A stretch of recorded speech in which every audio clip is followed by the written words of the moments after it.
G'day, guys. Welcome to the Thunder from Down Under podcast. I'm your host, Graham Solomon. Go to the Graham Solomon Thunder from Down Under YouTube channel and belt the subscribe button. Hit the bell icon so you can become part of the family. And also, if you're watching on Facebook, smash the like button, smash the heart button, and welcome our special guest that's in today from the conglomerate known as Hivemind CRM. It's Daniel Martinez, or Daniel Esteban Martinez, has come in. So thanks for coming in and joining us. Daniel, you're usually the one doing the interviews. I am. I like being on the other side sometimes because I like it switches it up sometimes, Yeah, well, that's right. So I've had a few people on that actually do podcasts, and they say, "Oh, wow, it's a bit strange coming in as a guest and talking," but you do all the hard work. You deserve to relax and talk about yourself a little bit. You talk about your business and what you do. So, no, it's cool. Thanks for coming in. We've been trying to catch up for a while. We've had to reschedule a few times. It was my fault initially, but I appreciate you circling back around and coming in the Thunderdome and coming on the Thunder from Down Under podcast.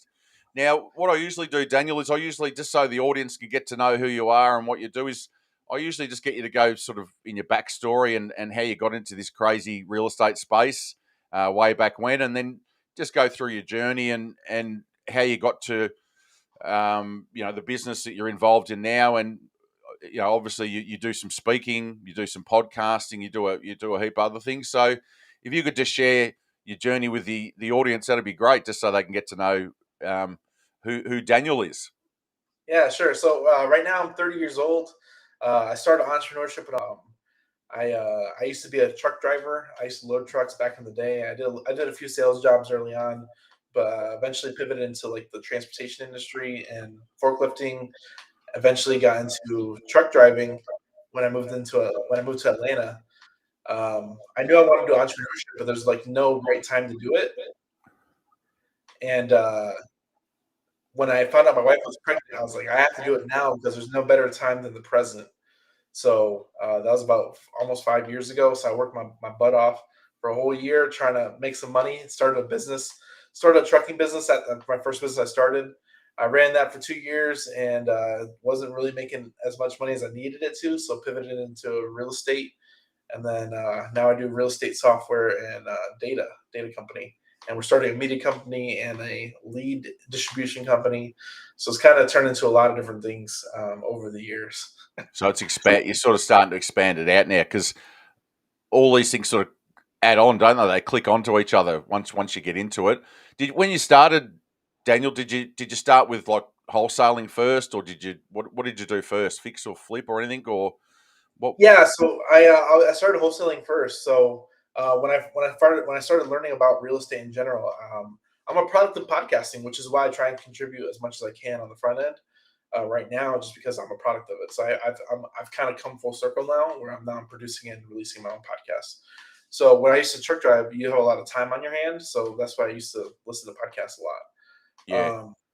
But it was one of those things where like you don't really know where you're going to go. You just got to go forward. yeah, that's exactly right. That's exactly right. I think a lot of people enter the real estate space that way. They're doing something else, and especially with wholesaling, you can do it as a bit of a side hustle, can't you? Like you said, you can drive the truck, you can listen to podcasts, you can educate yourself, watch a bit of YouTube when you get home. You can do some text blasting either side and some phone calls either side. So a lot of people do get into it that way, and then some people, like you say, go the other way. They then get into real estate associated products or businesses, or go into a niche. So yeah, it's not always one size fits all, is it? And like you said, you had the pressure on you. You had a bit of pressure on you. You had to start making some money for the family. So there's nothing like having your back against the wall to get motivated, is there? Yeah. It definitely, like I said, it might not have been the best option, but it was the option I took, and it's kind of made itself worthwhile over the long run. But it's just a lot of everything, man. You just got to be consistent. I say this all the time, is that a lot of people will never start. So by you starting, you're above the rest. And what separates you from the people that start is you being consistent. If you're consistent after you start, you're going to make it. It's got to be Yeah. consistent. And you've always been a bit like that. You just sort of take action straight away. You think, right, I'm going to do this, and bang, you just jump in and sort the details out later. Just start getting a bit of momentum. Yep. Yeah, yeah. Which is like you said, a lot of people that stay in business, it's because they're action takers. So I think a lot of people are like that. I mean, if you overanalyze stuff, you get that analysis paralysis a lot of the time, and then you don't actually move. But that brings me to the question, Daniel. How did you stumble across like CRM? Were you using a CRM and thought I could do better than this, or I need something better than this, or how did that come about? It was a pain point, man. So like everybody in the real estate space uses Podio, and it's like the number one people that people go to. And if you've used Podio, you know how much of a pain it is. So when I realized how much of a pain factor it was and how archaic it was, I saw opportunity to start HiveMind, and that's why I just dove into that because I know when you're coming into business, you're always trying to find where the consumer's pain point is. If you're an investor, you need to find out where sellers' pain points are to find more business. So it's just figuring out what the pain points are and digging in and figuring out your niche and just go straight in, man. It'll sort itself out. What were you like with tech? You see, you're a truck driver. Most tradesmen or truck drivers aren't traditionally tech people. Did you do a bit of tech at school? Or did you just have to start from scratch? So that's a great question. I am lucky that I was born in Gen Z, and Gen Z and the millennials, they have ability to kind of they've seen everything. Like I remember when I was younger, my brother used to do his like term papers on a typewriter. Like I remember that. Well, when I got to school, they actually had computers, so we used to type it on computers. I remember like he would have to like he couldn't mess up his typing because if they had an error, they'd mark him against it. So he had to type perfectly and no backspaces because you could see where it blocked out the ink where you went back. So like for people my age and younger, like you have an advantage because we kind of grew up in that Yeah, age. Like people in my school, like cell phones were barely becoming popular, and like, I didn't get a cell phone until I was 18. So like I still felt the effects of like I still felt the effects of like, hey, like every kid now that's 10 years old and older has a cell phone. Like I didn't get a phone until I was 18, and it was a flip phone. But like my parents was like, hey, if you need a phone, ask the kid next to you. And I'm like, okay, because they got a phone. type of deal. So it was one of those things where the people older than my generation are like, hey, I'll be here at 4 o'clock. If you're not here, I'm gonna leave you type thing. And if I can't find you, I can't find you. yeah. Well, that's right. I tell stories to my sons when I used to go out, you know, into the city nightclubbing. If you got cut from the herd, there was no mobile phones. That was it. Yep. You had to befriend some strangers and go out. You were gone. So Find a that it's payphone like, oh, how somewhere. did you survive, Dad? It's like like they're the same as you. I mean, they're a bit younger than you, but they're millennials. But what actually happens is they just grow up with that technology in their hands from babies. They're hitting iPads and doing stuff, and it just it doesn't seem daunting to them. Whereas I grew up in a time you're talking about, typewriters. There was a tablet and a hammer and a chisel. That was how I had to do things. I'm way back. I'm Generation X. I grew up. I went to school in the '80s, so it was pretty prehistoric. Then we had those big box computers, and it was ridiculous. But yeah, it's definitely a good point because I noticed that a lot of younger people, even if they haven't done any tech out of school, they can pick it up really quickly. Yep. So, but I mean, the fact that you probably were working in a different industry would be a good thing because then when you look at the CRM that you were building out, you would probably think, I need to keep this simple for people that aren't that great with tech as well, because some tech people can go a bit crazy, can't they? They can have these beautiful CRMs and systems, and about 80% of wholesalers can't use them. They're just too complex. Uh, So I feel for those people. Like there's tons and tons of clients out there like that. There's a ton of people like that. And I always tell people like whatever that one thing that you need done, focus on that one thing and don't worry about everything else that it can do. So I always bring up my client Matt Rogers. He's not that he's older, but he's just He's like, I don't care what else the system does. I just want to learn how to text. I'm like, all right, I understand that. Let's focus on that one thing and you become proficient at it. Yeah. So I just showed him how to text. He picks up a contract in 4 days just off of texting, and doesn't. He's been a client for over a year. Doesn't use anything else in the system but texting till this day. So it's one of those things where, like, yes, the system can do a lot. Yes, it can be a little bit overwhelming, but you don't have to learn how to do that day one. If you need to use it for texting, if you need to use it for website campaigns, just learn that one thing and expand as you go. Yeah, and there's a lot more.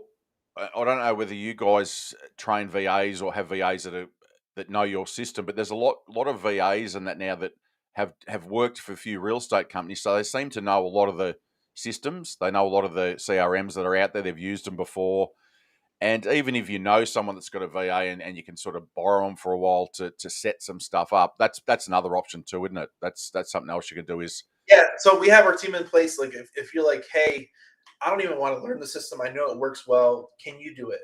Or do we have a team available ready to do things if you need it done on your side? So you don't necessarily have to like hire any third party and figure out who's the right person to do it. We already have a team in place to help facilitate anything you want to do in the system that you don't necessarily want to learn. so you've got it done for you product, and have you got it like a course, like you teach people how to do it? Is there a sort of like, because a lot of people have do it yourself, we'll teach you how to do it, or we'll do it for you, sort of thing. So have you got all three, or have you Um, just so we have training videos that are free for everybody, yeah, and then we have like an internal like training searchable system. So like if you want to learn about texting, you can search texting, and a whole different thing comes out and how to use texting. So it's kind of done for not it's like training wise, or you can train your team how to do it. I've had clients like, hey, I sent my VAs your training videos and they got it, so I don't have to worry about yeah, it no more. So it's like one of those things where like different levels, different people need different help and different things. There's little hangups where people get hung up on. I tell my clients all the time, it's like if you get hung up anywhere, just let us know where you're hung up at, and it might be something I already know how to fix it. I literally just got off a call before this one, and they're like, "Hey, my website's doing this." I'm like, I already know the issue. Like, I already know the issue. He's like, "Well, this is doing this." I'm like, I already know the issue. Go to this, and this, and fix it. He's like, "Okay." yeah, yeah, definitely. And you get, you know, you get a VA that comes in and knows what they're doing, and you screen share with them and you watch them doing it, and it's just amazing, you know. And you sort of think, like someone my age just goes, why would I? That would take me 10 years to learn that. I'm better off just outsourcing that to someone that actually really, like you said, someone that's younger, that's grown up with it, and they enjoy doing it. So, yeah, it's definitely, I think there's a certain percentage of people and a certain person that just says, "Nah, I don't think I'm ever going to learn that," and that's like dinosaurs like me. But even some people just say, "No, look, I'd rather focus on acquisitions and on the phones and talking. I'll leave that for someone else." So, yeah, that's good. That's good that you got systems in place because, yeah, you do. It does take a little while, even for someone that knows what they're doing, to learn a new system anyway. So you got training videos and all that sort of stuff. And do you want to just give us a bit of an overview of the CRM, as in, obviously you love the product, it's your product, it's your baby. What are the key features in the CRM that you thought, well, I really want to put these in for the particular clients, real estate investors that are our clients? What are the key things that you're pretty proud of with the system? So one of the key things is texting, emailing, cold calling, dialer, RVMs. Like most of these products, you have to use like 10 different products to use. They have like one service that is one thing. This kind Yeah, of brings everything in house. You can kind of coordinate and formulate follow up systems, emailing follow up systems, unlimited users. There's companies out there like, oh, we're going to charge you 60, $100 per user. I'm like, yeah, adds up quick as your team grows. So unlimited users, unlimited websites. They kind of some other platforms that limit how many websites you can get. Like you can really go crazy with this system, and anything that's not inside of it can be connected to Zapier. So we have clients that are like, hey, I still want to use Podio, but can I use HiveMind too? I'm like, yeah, you could do that. So it's really customizable. So based off of whatever your business looks like, you can customize it to whatever you need. yeah. That's the thing now. The technology is amazing that you can bolt stuff on as well. Like you say, you can do add-ons through Zapier and all that sort of stuff. Do you have like drip sequences and that built in? Like, Because Yeah, there's already custom built campaigns, custom built websites yeah, already there. You just add your logo, add your number, and go crazy. so bang, you're And in. I literally built a follow up system, a follow up sequence for a client in 2 minutes, and I'm like, what? And I'm like, I can every lead will get followed up with this one follow up sequence, and like everybody struggles with follow up, but like 30% of your deals are going to come from follow up. So if you Yeah. don't do follow up, or if you're not doing it properly, you're missing opportunity just by not having follow up systems in place.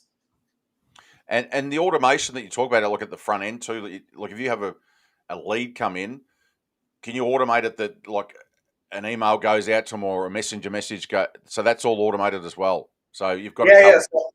So I did a demonstration literally about 30 minutes ago, and Oh, I was okay. they're doing Facebook ads. I'm like, you do a Facebook ad whenever a lead comes in, you send a text to them, hey, thanks for filling out the form. Our team will contact you as soon as possible. And then you send a text to your team, hey, John Smith just filled out a form in subject city. Here's the full address, phone number, and email. Contact this person. So now instant there's an instant out to the customer and instant to your team really quickly and efficiently. Yeah, yeah, because that's part of it, and it frees up time, especially if you're a bit of a solopreneur where you're trying to wear 10 hats. If you can automate stuff, and once again, once it builds up a little bit, you can get a VA in to cover a lot of that stuff, and that frees you up to do a lot of the other stuff. So, yeah, no, that's cool. We've had a few comments coming in. We've got, I think it's Ruben who's probably one of the foundation members of my actual Facebook group. And he said, "Good stuff. I need this for my website." So you might have a customer already. I'll when we wrap it up a bit later, Daniel, I'll give him the contact point so he can reach out to you. But what's he say? I'll have to visit him. So there you go. You've already got someone that's interested. But yeah, I mean, it's sort of really hard to in Portland, Oregon. He's in Portland, Oregon. It's really hard to imagine, like even just a couple of years ago, how primitive things were. Like, and I know there's a lot of people that say, "Oh, I still use a folder and papers and that." Well, that's fair enough. But once again, to have that automation on the front end and that you don't forget to follow up, they're deals, aren't they? That's money. If that makes you 2 or 3 deals a year because you've got that automation and drip and follow up, and you get people. I had a client. He was doing Excel spreadsheets and paper. He literally got into this, and now he's done multiple 100K months using this Yeah, platform. He does about 10 to 15 deals a month right now, and he'll be our first millionaire we created. And he was using spreadsheets and paper. So think of this as like amplification every time. So our whole thing is automation before delegation, because you might have to delegate it all. Like I talked to a client, they're like, "Oh, I can you teach my VA how to do this, this, and this, and make sure the follow up campaigns are set up and all this stuff." And I'm like, "Well, if you set this up once, it just works. You don't have to actually have a process for him to do this every day." And he's like, "Oh, what am I going to have him do now?"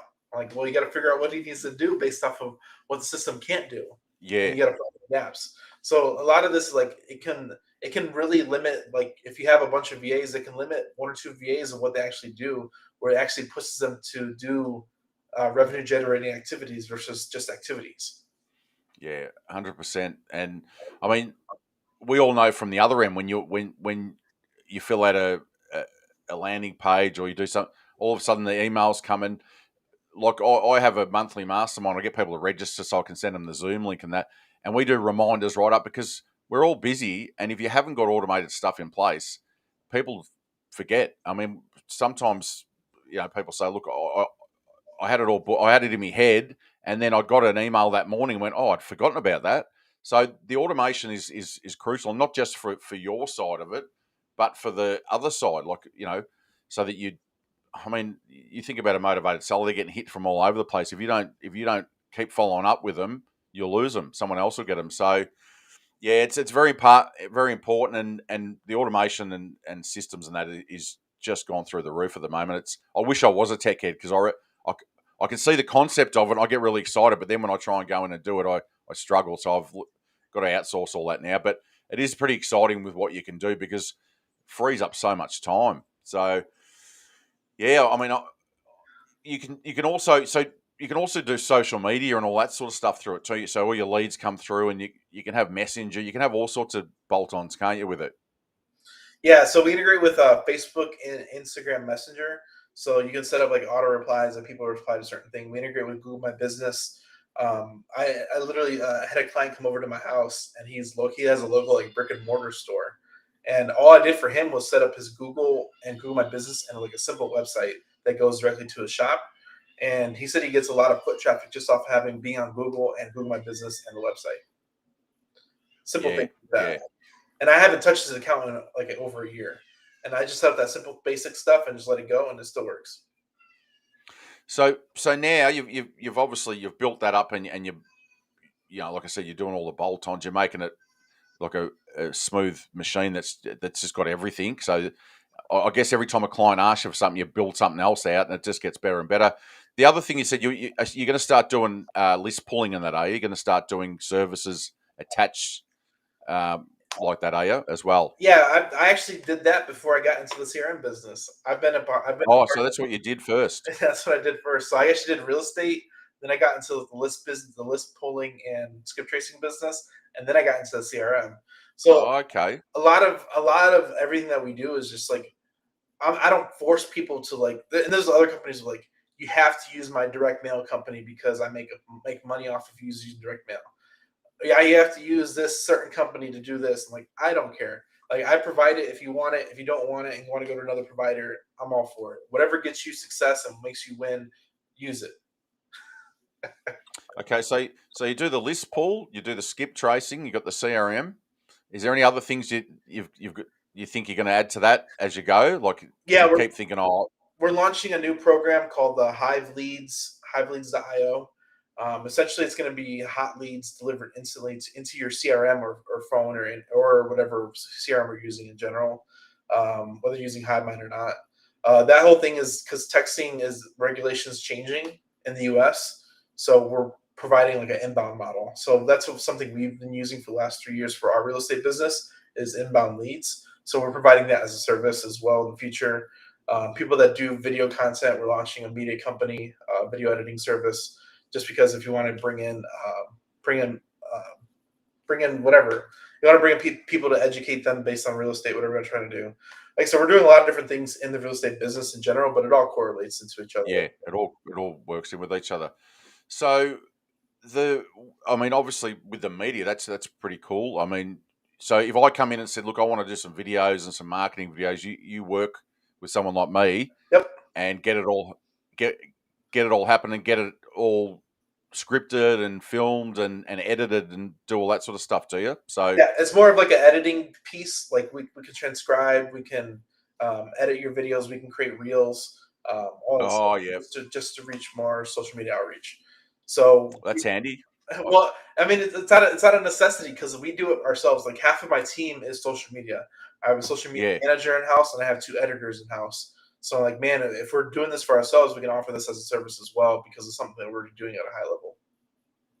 yeah. Once again, that's all time, isn't it? If you know, so you're saying that I basically send you say a podcast and you pull the highlights out of it. You do reels, you do content, and yeah, so you can get about 3 or 4 different social media little TikTok videos and all that sort of stuff. So Yep, once again, you can outsource it and save a bit of time because yeah, it's I've done a bit of that myself and I struggle with that as well. So it's I'm trying to hard. outsource as much as possible. And I think a lot of people are the same now, Daniel. I think a lot of people say, look, I'd rather just try and I'm good at talking on the phone. I'm good at getting buyers. I'm good at this and that. They just don't. You know what I mean? You can't do everything. It's just getting so fast paced now that you just can't do everything. So I think guys like yourself that are building sort of done for you products and a heap of products in one place, people are just coming and just parking in one place and saying, right, if they like you as a person, they like your business ethic, they like your team, they'll just come and say, look, you do that. Just give me a price for the month. I'll pay that. And I just know that that's a part of my business expense, which when with we were talking before about the automations and the follow up. If it gets you another couple of deals per year because you're actually organised and someone's presenting you professional, that pays for the whole thing for the year anyway. Yep, So I think a lot of people are starting to wake up to that instead of working 18 hours a day and trying to grind and trying to do it all themselves. You have to actually, with technology and everything, now you have to embrace it and you have to get people that like yourself that that are really good at it and have good teams. Yeah, I was talking to my partner, and he said that just by him doing podcasts and him being online, as far as like Googleable, being on Google, he's gotten like 5 or 6 deals just brought to him just because people build into credibility and trust him just because he's online. Absolutely, yeah. That's. I've spoke to a fair few people that do that. They use their podcasts and a few other things, and they actually really, promote. It's sponsored by, and that's something I'm thinking about doing too. Is sponsored by my actual real estate business, so that you plug in it. And anyone's got any JV, and that's part of exposure. So Yep. people are starting to rise up. Like you said, with one bit of content now, you're getting about 8 different bits of content, reels, or you've got to. That's the way it's going now. You've got to be seen everywhere, and that could be another 3 to 5 deals for the year. So, um, a guy I used to work with when I was in the trade businesses for years. He used to always talk about false economies. You try and scrimp and save, and you try and do all this yourself, and it's a false economy. Once you actually realize that you outsource this to, and a couple other things to experts, all of a sudden you're making twice as much money. So you've got to get your head around that, and you've got to take that leap of faith. It translates everything through life. So like I always bring this to like individual perspective. So like I used to cut my grass.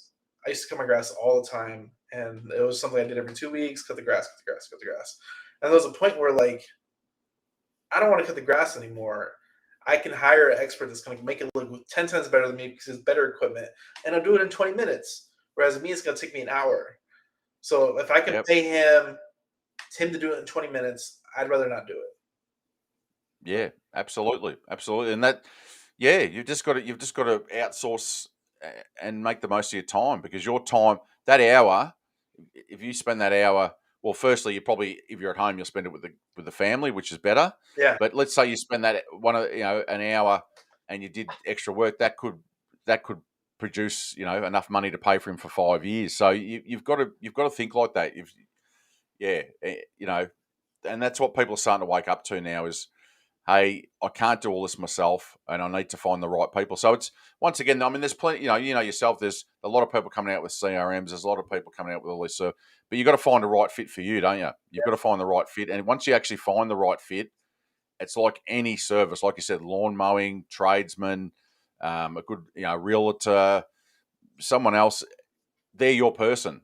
Someone says, "Oh, that's my carpenter," or that's, well, you're their tech guy that does the CRM, does all the other stuff, the editing, and everyone says, "Oh, yeah, you need someone, go and see Daniel." So that's how you sort of build your brand, isn't it? People tell other people. Yep. Yeah. Word of mouth is priceless. And then if you have the point where you can do ads or social media, like social media is like a free place to just post anything. Like I tell people all the time is like, if you ever wanted to get on TV, start on YouTube. It's your own place where you can run your own content and you can post there over and over again, and people come back to watch your content. So like people just don't end up on TV. They start off somewhere else. So if you Yeah, think of the end in mind. yeah, that's actually a good point. That's a good point. Is you're not going to be Brad Pitt when you start off, are you? You're not going to be, or you're not going to be Leonardo DiCaprio, really great actor. You've got to start somewhere, don't you?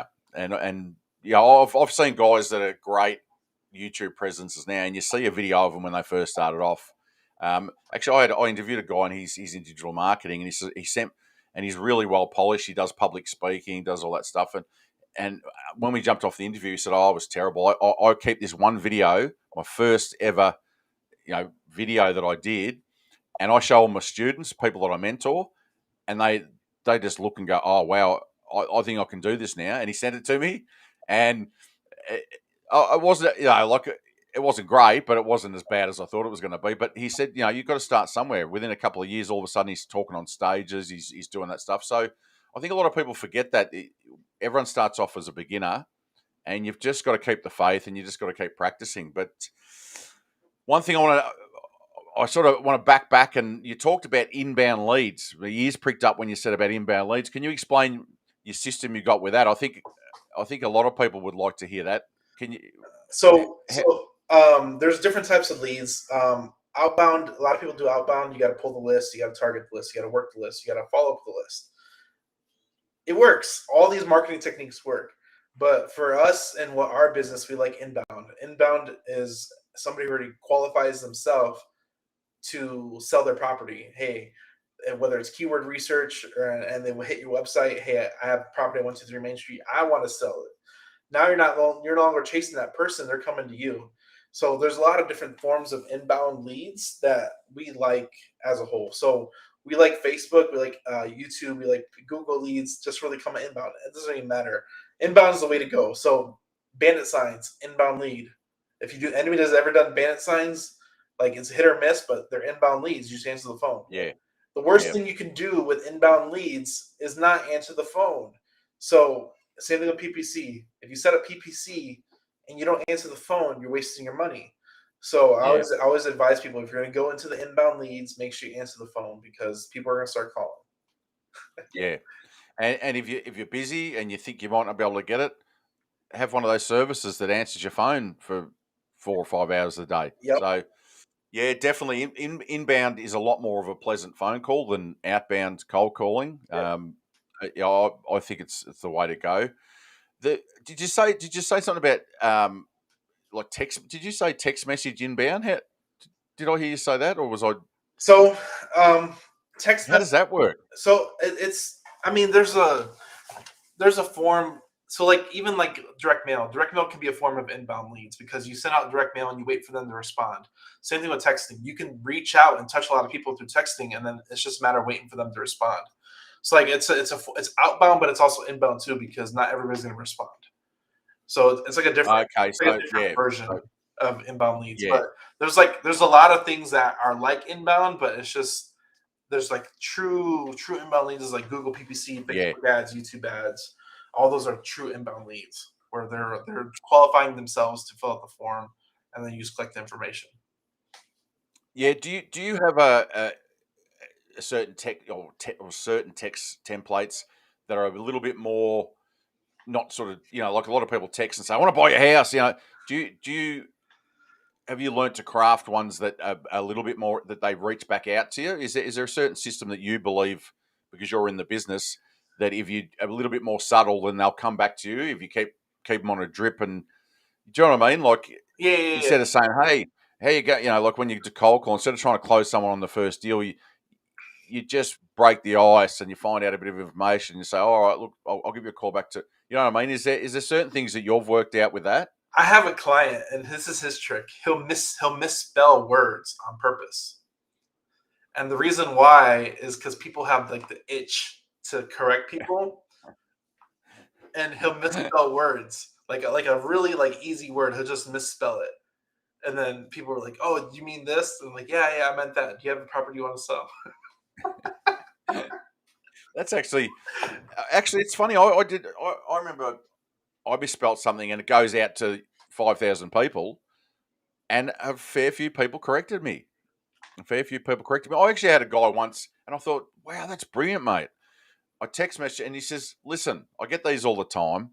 What I would do," and he wrote like a text that he would do, and he goes, "Wouldn't you be better off saying, hey?" And he didn't get that it was mass. I mean, he must have thought I was just texting one at a time, but it was a really good point. He said, "Wouldn't you just write, hey, um, your property at 123 Main Street, I think it'd be roughly worth this much. Would you be interested in talking about it? If have you been thinking about selling? Would you be interested in talking about rather than go straight for the throat?" And I thought, wow, that's really. So I used to get a little bit of feedback off people. I mean, you obviously you get cussed out and you get threatened and you get all that, but there's some people that got some really good ideas. I wrote that one down. I thought that's a good idea, mate, because you got the direct mail where you actually can do it. They can do it. So you got the Zillow price, and you say, "Oh, you send them a direct mail piece and basically saying, well, Zillow saying your property's worth this. If you'd like to sell, we'd like to talk to you." And then obviously from there, oh, that's what Zillow says, but we need, what about the repairs? But it's like you said, it's to get people ringing you back. And this guy had a great idea, and that was just off a text message. And obviously, yourself, like text messaging is a lot cheaper than direct mail. So if you can get those responses and misspell a few things and do things a little bit differently, you can have a huge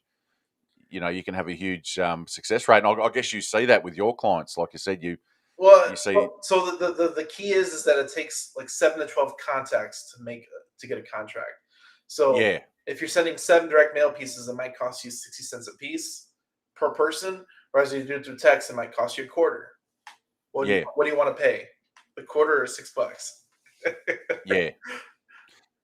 Yeah. I think text message. I like text message for the initial, with follow up text messages, because same thing. The fourth message, you get ghosted 3 times, and the fourth message, oh look, I've been meaning to ring you back, but my daughter's in hospital. And I've been down the hospital every night, so I just think those follow ups, and then from there, if you can get on the phone, and then just have, and not try and close some. I mean, some people can close people on one call, but just build up the touches from there. All of a sudden, you've got, you're up to 7, 8 touches, and then you can start, because I think the way the market went being so competitive, people were just, they were pretty sick and tired of just being hit between the eyes. So I think people actually wanted you to be a little bit more creative. So, So but yeah, I mean, you guys are probably on the cutting edge of that. So one of the cool things is that with HiveMind, since we integrate all these different systems, you can be really you can separate yourselves. So you might send a text. First text is going to be like, "Hey, is this John Smith?" And you have a pretty good chance it's going to be John Smith, right? Then you send a text the next day. "Hey, I sent you a text yesterday. Did you get it?" Question mark. And then Yeah, you do a voicemail. "Hey, I might have called. I might have sent you a text a day or two ago. I don't know if you got it. If you can give me a call back, I'd appreciate it." So now you're separating yourselves from everybody else, because everybody's going to do, "Hey, would you like to buy my house? Would you like to buy my house? Would you like to buy yeah, my house? Would you like to buy my house?" yeah, Whereas this, you can kind of customize it because you can separate gaps. So you can send them a big text. "Hey, did you get my text yesterday? Hey, I actually texted you the other day and sent a voicemail. Uh, when's a good time to talk?" And then you can set up a call. "Hey, I sent a text the other day. I sent a voicemail. I don't know if you got it. I'm calling right now. Are you available?" So now you can really separate yourself from other people because you can send individual texts based off of what you said prior. yeah. I mean, it's a real, the little inches in it, the little things that you do can separate you and make you, you close a few more deals than the guy next to you. So yeah, that's it. It'd be a fly on the wall in your office. You guys must be thinking about it talking about it all the time. Oh, I heard the client, he actually he pulled this one, he did this one, and it worked. So you know what's working and what's not working. But what I'll do is, I've got all your stuff up on the screen, Daniel. I've got your Facebook, your personal Facebook there. I've got your group, so people can actually come in and join your group. And obviously, you've got a fair bit of content in there, and people can actually then reach out, tag you into something, and if they want to go further. And I've got the website there, www.hivemindcrm.io. So that's where people can sort of reach out to you. Is there a form that they can fill out to sort of connect with you about any of the products, or which is the best way out of those three to contact you? They can go to HiveMind CRM anywhere online. We're a lot of different places. Yep, We have our own podcast, Hive with Us podcast. If you'd like to learn how to make 6 figures on one land deal, you can text land, or you can text Corey yep, to 210-972-1842. We're actually doing a land mastermind. We do weekly calls, pretty much educating people how to find larger deals. You can text the land to the same number, 210-972-1842. Like I said, we're just yep. providing a lot of value in our own little way, and hopefully doing bigger deals. And that, actually, just before I wrap it up, Daniel, do you have like a little demo? Like if it, you Google it, have you got like a little demo someone can watch just to check out the product, or even in your Facebook group now? Would you have any demos in there so someone can go in and go, yeah, look, I like the sound of that. Can I go and check it out? Like I know Ruben will, because he's been watching. So have you got a demo? Because I know a lot of the platforms, like a while ago, when I was doing a bit of texting, you can just Google it and then follow it, and you end up with a bit of a demo just to give you an idea of what features it's got. So you can actually text demo to that same number, or you can go to hivemindcrm.io. There's a demo button. Oh, okay, beautiful. Because that's what a lot of people like to actually just check it out, and if they like it, then they'll go to the next step. They'll just go, yep, love it. Because yeah, I mean, like I said, there's more and more now. I mean, everyone's like, batch and all that. They've just expanded, and they've got a lot of different products. So people like to actually check out individually what suits them. Because I notice a lot of different people in different niches tend to go for different CRMs and different stuff. there's something more specifically designed for Facebook or something like that. So, all right, cool. No, well, thanks for joining us and sharing all that with us. I hope we can drive a few people over there that just happen to be looking for a CRM and to organise themselves a little bit better, Daniel, and get them over and like I say, jump in the Facebook group and then start watching your podcast because like you said, you're putting as much content out there as you can, and I'm pretty excited to hear about this the media.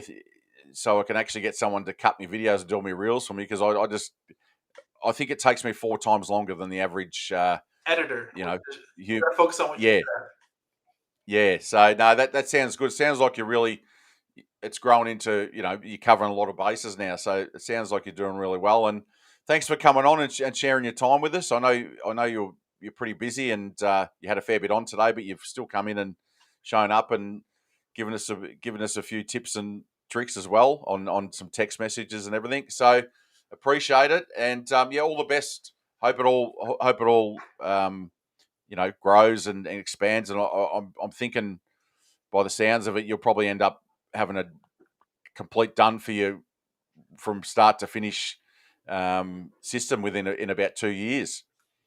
Because, like you said, you start off with a few things, and now you're just adding stuff to it. So that's good. And once again, like I said, a lot of people are trying to get a done for you thing and just say, "Here, Daniel, what do I owe you?" And they're quite happy with that. So good stuff.